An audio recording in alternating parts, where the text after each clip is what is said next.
तो 24 के रण के लिए बीजेपी ने अपने योद्धाओं की दूसरी लिस्ट आज जारी कर दी है। बीजेपी ने बुधवार शाम को दूसरी लिस्ट जारी करते हुए 72 उम्मीदवारों के नाम का ऐलान किया। इस लिस्ट में कई खास और बड़े नामों को तरजीह मिली है। इसमें अनुराग ठाकुर, नितिन गडकरी, मनोहर लाल खट्टर, पीयूष गोयल का नाम भी शामिल है। इसके अलावा हर्ष मल्होत्रा और पूर्वी दिल्ली से योगेंद्र चंदोलिया को उत्तर पश्चिम दिल्ली से टिकट मिला है। दरअसल बीजेपी की जब दूसरी लिस्ट जारी हुई तो उसमें महाराष्ट्र पर विशेष नजर थी। दूसरी लिस्ट में खासियत यह है कि इसमें 3 पूर्व मुख्यमंत्रियों को टिकट दिया गया है। इसमें हरियाणा के पूर्व मुख्यमंत्री मनोहर लाल खट्टर, दूसरे बसवराज बोम्मई और तीसरे त्रिवेंद्र सिंह रावत उत्तराखंड के पूर्व मुख्यमंत्री हैं। उन्हें हरिद्वार से टिकट दिया गया है। बसवराज मुंबई हावेरी से टिकट दिया गया है। वो कर्नाटक के पूर्व मुख्यमंत्री हैं। तो कुल मिलाकर संकेत कुछ इसी तरह से है, लेकिन इन सब के बीच हर्ष मल्होत्रा ने क्या कुछ कहा है, इसे एक बार सुनिए। अध्यक्ष आदरणीय वीरेंद्र सचदेवा जी का हृदय की गहराइयों से धन्यवाद देना चाहता हूं कि उन्होंने कार्यकर्ता को मौका दिया है और हम उनकी सभी अपेक्षाओं पर पूरा उतरेंगे। क्योंकि अब जो 7 नाम है उनमें से कई नाम तो नए हैं, ऑलमोस्ट सभी नाम नए हैं। कितना कंपटीशन दिल्ली में आप लोगों को लग रहा है? मुझे लगता है कोई कंपटीशन नहीं है। मोदी जी ने और मोदी जी की सरकार ने पिछले 10 वर्षों में देश के, दिल्ली के प्रत्येक वर्ग के लिए इतना काम किया है, इतनी उनकी चिंता की है। मुझे लगता है जनता के पास जब हम जाएंगे और हम उनको मोदी जी के कार्यों के बारे में बात करेंगे तो जनता हमें हर हालत में हाथों हाथ लेगी। चेहरे नए जरूर है, लेकिन अनुभव सबको बहुत पुराना है। हमारे जितने भी उम्मीदवार हैं ये सब सामाजिक और जनता से जुड़े हुए राजनीतिक कार्यकर्ता हैं। कई वर्षों से लगातार पार्टी के लिए काम कर रहे हैं और पार्टी ने उनके अनुभव को, उनकी क्षमता को देखते उन्हें उम्मीदवार बनाया। और निस्संदेह हमारे 7 उम्मीदवार बहुत सक्षम हैं, सुयोग्य हैं और हम 7 सीटें जीतकर माननीय मोदी जी को तीसरी बार प्रधानमंत्री बनाएंगे। जिन 72 लोगों की घोषणा भारतीय जनता पार्टी ने की है उसमें त्रिवेंद्र सिंह रावत भी हैं। वो क्या कहते हैं, सुनिए। पहले तो मैं धन्यवाद करना चाहूँगा माननीय प्रधानमंत्री जी का, माननीय अध्यक्ष जी का और प्रदेश के मुख्यमंत्री जी और तमाम हमारे जो महेंद्र भट्ट जी अध्यक्ष हैं। दूसरी बात, पार्टी ने मेरे ऊपर भरोसा जताया है। मैं पार्टी को विश्वास देना चाहूँगा कि मैं आपकी अपेक्षाओं पर खरा उतरने का पूरा तरह प्रयास करूँगा और क्षेत्र के विकास के लिए भरपूर काम करूँगा। ये मैं अपने नेतृत्व को भी विश्वास दिलाता हूं और हरिद्वार की जो जनता है उसको भी आश्वासन दूंगा। कुछ समय पहले भारतीय जनता पार्टी ज्वाइन करने वाले अशोक तंवर को भी बीजेपी ने हरियाणा से टिकट दिया है। वो क्या कहते हैं, सुनिए। एक साधारण कार्यकर्ता को जिम्मेदारी दी है और मैं इस बात के लिए भी भारतीय जनता पार्टी के शीर्ष नेतृत्व का आभारी हूं कि उत्तरी हरियाणा से पहली बार मौका मिला है। मौका और लोगों को भी मिला है, मिलना भी चाहिए था, लेकिन उत्तरी हरियाणा के लिए ये एक बहुत बड़ी बात है। और मैं समझता हूँ कि पूरा हरियाणा एक, हरियाणवी एक का जो नारा दिया मनोहर लाल जी ने, ये उसी की परिपाटी को आगे बढ़ाने का काम किया। फ़ायदा ही फ़ायदा है। मैं तो 3 चुनाव लड़ा, सभी चुनाव में जब मैं जीता तब भी 4 लाख से ज़्यादा वोट थे, जब मैं हारा तब भी 4 लाख के आसपास दोनों चुनाव में वोट आए। तो कांग्रेस हारी थी, अशोक तंवर नहीं हारा था। हमने तो कोई गलत काम किया ही नहीं था। हमारे तो सारे साथी, आज उन्हीं लोगों की बदौलत ही तो मैं यहाँ पर आज पार्टी का उम्मीदवार बनाऊं। बीजेपी ने अपनी दूसरी सूची में कई राज्यों के उम्मीदवारों की घोषणा की है। वहीं मध्य प्रदेश की धार लोकसभा सीट से सावित्री ठाकुर को टिकट दिया है और वर्तमान जो सांसद है उनका टिकट काट दिया गया। सुनिए सावित्री ठाकुर ने क्या कहा। भारतीय जनता पार्टी है और पार्टी अपने स्तर पर वो आकलन करती रहती है उम्मीदवारों के ऊपर। और जब उन्होंने देखा होगा अच्छा, और सब नेताओं से सबसे चर्चा करी होगी, सर्वे किया है, बहुत सारी चीज़ें होती है इंटरली। मैंने इतना भी सुना है कि 10 तरह की सर्वे हुए हैं, उसमें उनको जो अच्छा लगा है उन्होंने निर्णय किया है। और मैं धन्यवाद देना चाहूँगी लड्डा जी, अमित शाह जी, मोदी जी को, राष्ट्रीय नेतृत्व को और हमारे मध्य प्रदेश नेतृत्व को, सभी को मैं धन्यवाद। तो बीजेपी ने अपनी जो दूसरी सूची जारी की है, दूसरी लिस्ट जारी की है, उसमें किस तरीके से समीकरणों को बैठाने की कोशिश की है, ये जानने के लिए हम अपने सहयोगियों के पास चलेंगे, संवाददाताओं के पास चलेंगे, मुंबई आपके लिए चलेंगे। विकास श्रीवास्तव मेरे साथ मौजूद होंगे, चंडीगढ़ से विपिन परमार मेरे साथ मौजूद होंगे। सबसे पहले हम चलेंगे विपिन के पास। विपिन, किस तरह का प्रयोग, जो नामों की घोषणा की है उसमें किस तरह का प्रयोग किया गया? देखिए, ज्यादातर एक्सपेरिमेंट्स नहीं किए गए, लेकिन एक जो बड़ा नाम चौंकाने वाला रहा वो था मनोहर लाल का नाम। करनाल की अगर बात करें तो करनाल से पूर्व मुख्यमंत्री हरियाणा के, जो 48 घंटे पहले मुख्यमंत्री थे प्रदेश के, अब उन्हें लोकसभा का टिकट दिया गया, यानी कि उम्मीदवार बनाया गया है। ऐसे में विपक्ष के तमाम सवालों के जवाब भी जो है वो मिलते नजर आए, क्योंकि आज विधानसभा में विश्वास मत था। नए सीएम नायब सैनी के द्वारा जो है विश्वास मत हासिल किया गया, लेकिन उसमें जवाब जो सवाल किए गए वो विपक्ष की ओर से मनोहर लाल से किए गए कि आखिर आपको हटाया क्यों गया। अब ऐसे में सीधा जवाब जो है वो केंद्रीय नेतृत्व की ओर से दिया गया है कि प्रदेश से हटाकर केंद्रीय जिम्मेदारी जो है, कहीं ना कहीं चुनाव की सबसे बड़ी जिम्मेदारी करनाल लोकसभा सीट जो है उन्हें दी गई है। वहीं सिरसा और अंबाला दोनों रिजर्व सीटें थी, तो बंतो कटारिया जो कि रतनलाल कटारिया जो कि पूर्व केंद्रीय मंत्री भी रहे, उनका देहांत होने के बाद जो है सीट खाली थी, तो उनकी धर्मपत्नी को यह टिकट दी गई है। अशोक तंवर जो कि आम आदमी पार्टी छोड़कर अभी अभी बीजेपी का दामन जिनकी ओर से थामा गया था, उन्हें सिरसा से जो है उतारा गया है। और गुरुग्राम और फरीदाबाद राव इंद्रजीत सिंह लगातार एक बड़ा प्रभाव, बड़ा नाम जो है वो हरियाणा की सियासत का, उनकी ओर से जो है लगातार पार्टी आलाकमान को यह कहा गया, पार्टी आलाकमान उनकी बेटी को टिकट देना चाहती थी, लेकिन राव इंद्रजीत खुद जो है ये चुनाव लड़ना चाहते, तो अब उन्हें टिकट मिला है। वहीं कृष्णपाल गुर्जर की अगर बात करें तो फरीदाबाद से एकमात्र नाम, और उन्हीं को टिकट जो है वो दिया गया है। वहीं अगर बात करें भिवानी महेंद्रगढ़ की, ये वो सीट है जिसको लेकर जजपा बीजेपी गठबंधन टूटा। जी हां, भिवानी महेंद्रगढ़ की सीट अजय चौटाला के लिए जजपा मांग रही थी, हिसार की सीट मांग रही थी, लेकिन भिवानी महेंद्रगढ़ की सीट जिसके लिए पहले जब नाम चले, कई नाम चले, भूपेंद्र यादव का नाम चला, उन्हें अलवर की सीट मिलने के बाद फिर नए नाम सामने आए, सुधा यादव का नाम सामने आया, लेकिन ये सीट एक बार फिर से धर्मवीर सिंह को दी गई है, जो कि पिछली बार भी लोकसभा के उम्मीदवार थे, जीते थे भिवानी से। तो ऐसे में ज्यादा एक्सपेरिमेंट, अभी 6 नामों का ऐलान जो है वो हरियाणा में किया गया है, ज्यादा एक्सपेरिमेंट नहीं है। लेकिन मनोहर लाल, जिन्होंने आज करनाल विधानसभा से विधायक के तौर पर इस्तीफा दिया और नए सीएम को विधानसभा जो है वो सौंपी, अब वो लोकसभा का चुनाव जो है वो करनाल से लड़ेंगे। तो ऐसे में नई जिम्मेदारी है, नई चुनौती है। अब देखना ये होगा कि इस चुनौती पर किस तरह से मनोहर लाल जो है वो पार पा पाते हैं। वो पार पा पाते हैं वाकई। मुंबई चलेंगे, विकास श्रीवास्तव इस वक्त हमारे साथ मौजूद है। विकास, इंतजार इस सूची का, इस लिस्ट का सभी को था, और सब पूरे देश को नजर इस बात की थी कि क्या नितिन गडकरी को इस बार लोकसभा का टिकट मिलेगा, और वो टिकट मिल भी गया। लेकिन बावजूद इसके कई नामों को काटा गया। क्या कह रहे हैं ये नाम? जी बिल्कुल, देखिए, बीजेपी अमूमन सरप्राइजेस देने वाली पार्टी समझी जाती है, लेकिन दूसरी लिस्ट में महाराष्ट्र के जितने नाम आए हैं उसमें कोई खास सरप्राइज हमको देखने को नहीं मिला है, कोई अचरज वाली बात नहीं देखने को। हाँ, इतना जरूर हुआ है कि नितिन गडकरी, जिनके नाम को लेकर सस्पेंस जताया जा रहा था, कई बार अटकलें लगाई गई कि इस बार उनको टिकट ना देकर उनको शायद मार्गदर्शक मंडल में भेजा जाएगा, ऐसा भी बोलने वाले लोग थे। लेकिन अब उन अटकलों को विराम लग गई है।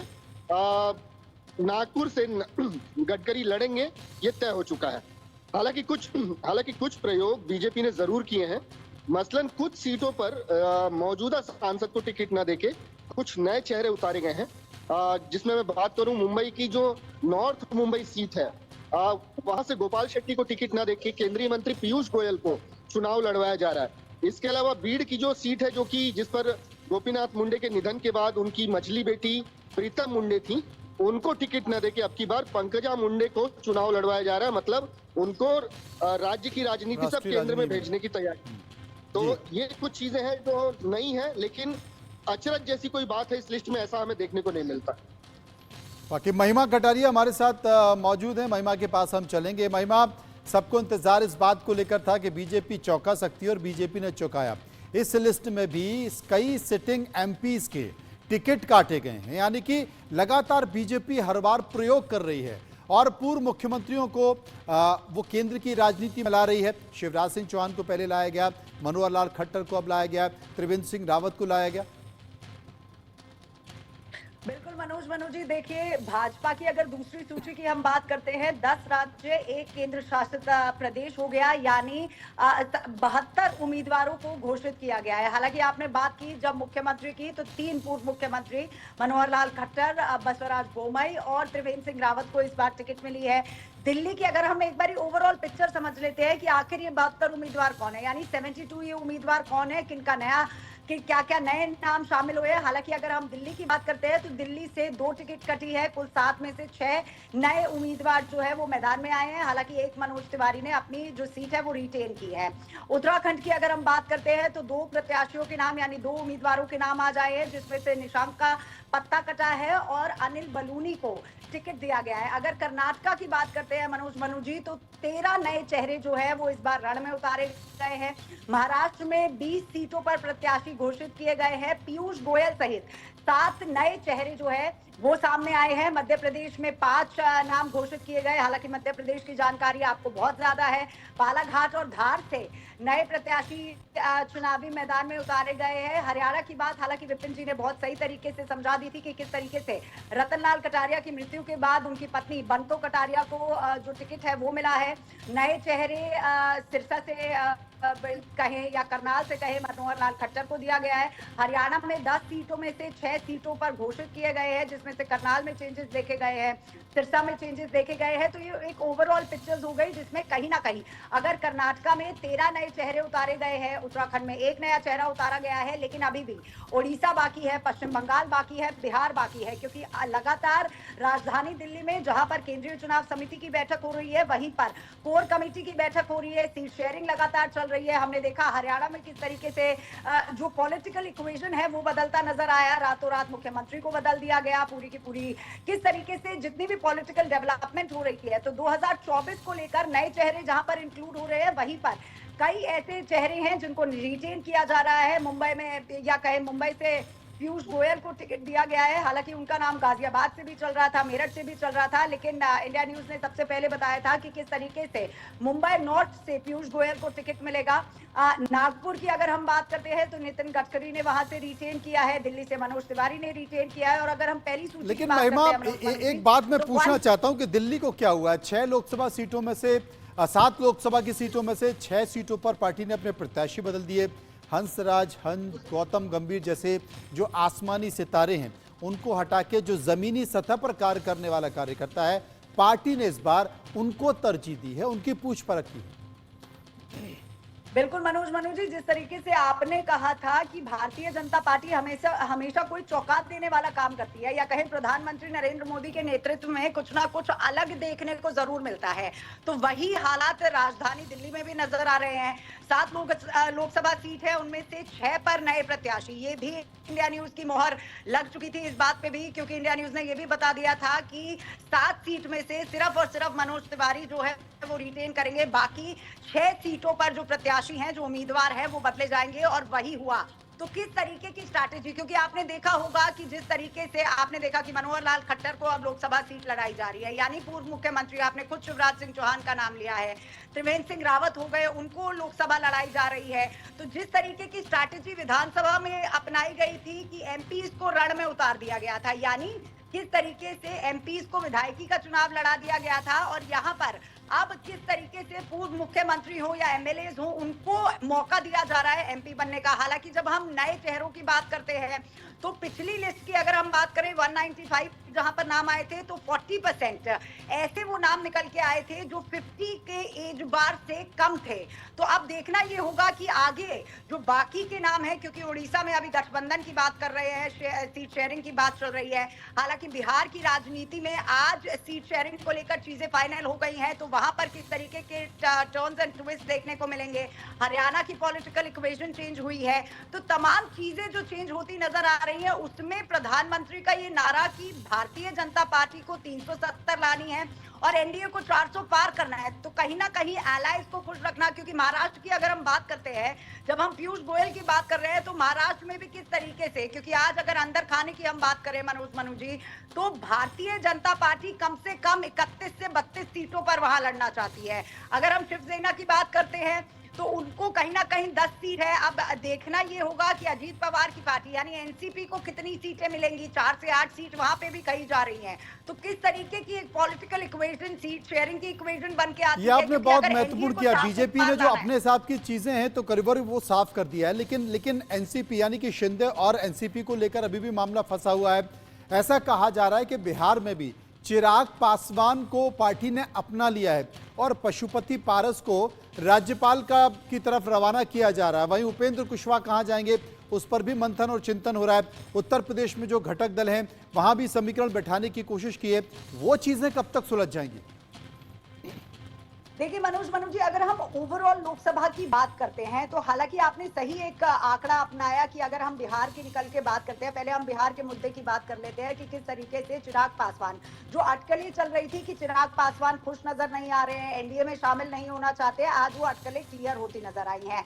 हालांकि हाजीपुर सीट की जब हम बात करते हैं कि हाजीपुर से वो लड़ेंगे या नहीं लड़ेंगे, इस पर ऑफिशियल मोहर नहीं लगी है, लेकिन हो सकता है कि वो उस सीट से चुनाव लड़ जाए। अब अगर हम ओवरऑल पिक्चर देखते हैं लोकसभा की, तो ये कहना गलत नहीं होगा मनोज जी कि 56% जो है वो रूलिंग पार्टी आ जाती है और 10% जो है वो ऑपोजिशन यानी कांग्रेस पार्टी आ जाती है। बाकी का जो 34% बचता है वो रीजनल पार्टीज का आ जाता है। तो अब भारतीय जनता पार्टी का जो सीधा कंपटीशन नजर आ रहा है 2024 के चुनाव में, वो ऑपोजिशन से कम और रीजनल पार्टी से ज्यादा नजर आ रहा है। क्योंकि अगर हम आंकड़ा देखते हैं तो 56% वर्सेस 34% हो जाता है। हालांकि अब 56% में कई ऐसे एनडीए के गुट शामिल है। हालांकि आपने बात की महाराष्ट्र की कि अभी भी शिंदे गुट में, बिल्कुल सही बात की कि अभी भी जो सीट शेयरिंग फॉर्मूला है उस पर अभी बात चल रही है, अटकलें अभी हैं। लेकिन अंदर खाने की बात यह है कि सभी एनडीए के जितने भी साथ में भारतीय जनता पार्टी की जितनी भी पार्टीज हैं वो सभी खुश हैं। उनको रिस्पेक्टेबल जो कहा जा रहा है अंदर भारतीय जनता पार्टी के अंदर खाने सूत्रों से कि रिस्पेक्टेबल नंबर ऑफ सीट जो है वो दी गई है। लेकिन अब देखना ये होगा कि क्या एनडीए वर्सेस रीजनल पार्टीज होगा, क्योंकि 56% का जो वोट शेयर जो परसेंटेज है ओवरऑल लोकसभा में और 34% की जो रीजनल पार्टीज है वो कितना इफेक्ट करेंगी। क्या रीजनल पार्टीज को भी रीजनल पार्टियां कितनी भूमिका निभा पाती है, इस पर इंतजार करना पड़ेगा। आप नजर बनाए रखिए क्योंकि सबसे पहली लिस्ट अगर कोई दे पाता है तो वो आप ही दे पाती है। बहुत बहुत शुक्रिया आपका महिमा।